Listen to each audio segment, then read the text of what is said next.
追放された最弱勇者、ガチャ進化で無双の頂へ。第4話、新たな旅の始まり。戦えた俺でも異世界に来て初めての戦闘。スライムという低級の魔物だったが、勝てたという事実は大きな自信につながった。そして手にした水流の剣はユーマの能力によって進化した武器。この力があれば、そう思うと少しだけ前向きになれる気がした。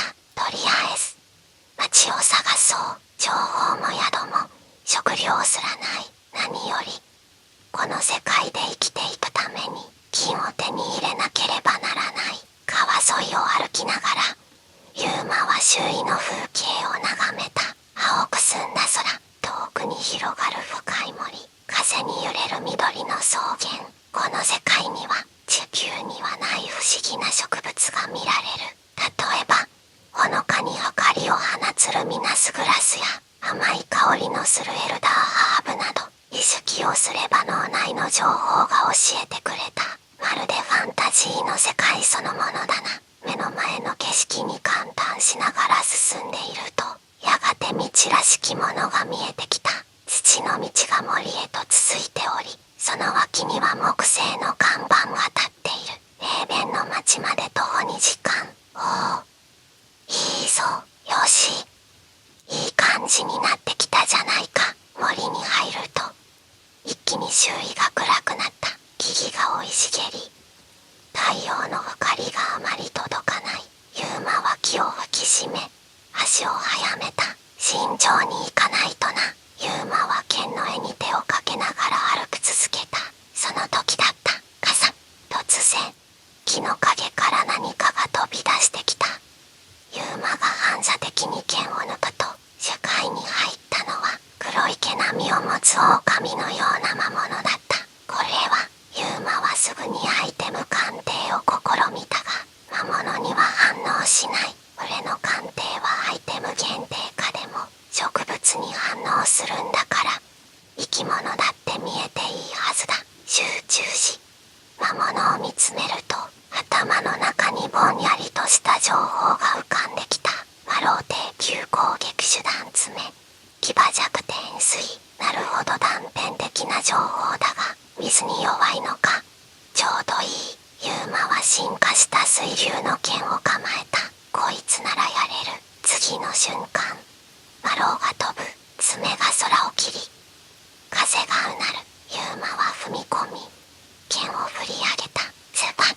水の葉が魔老の脇腹を切り裂き、血しぶきが散る。魔老が吠え地面に倒れる。だがもう一匹が横から襲いかかる。くそ、いたのか。剣を投ぐ。水流が渦を巻き魔老を弾く飛ばした。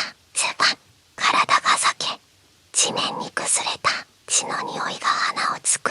はあ、やったのか。慎重に様子を見たが動く気配はない。ユーマは大きく息をつき、震える手で剣を鞘に戻した。スライムより手強かった。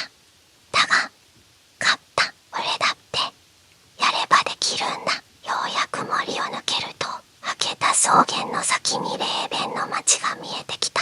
木造の家々が並び、首楼がそびえる。市場の喧騒や馬車の音が遠くに響いていた。ああ、やっと着いたか。ユーマは安堵しながらモネと向かう。だが追放された自分がこの世界でどうやって生きていけばよいのだろうか。その答えはまだわからなかった。霊弁の町、木製の門に近づくと、見張りの兵士が2人立っていた。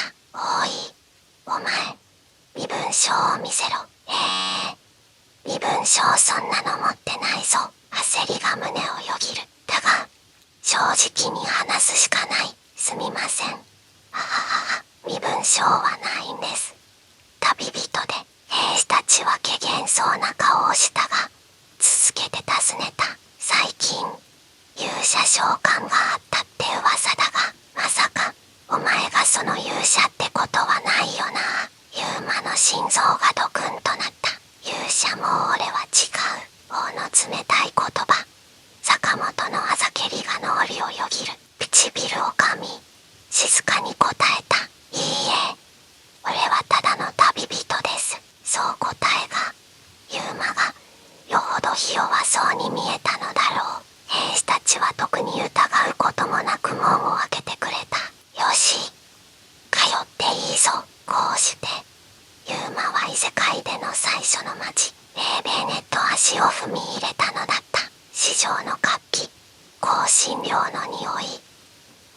戦車らしく原始の笑い声、異世界の息吹が全身を包む。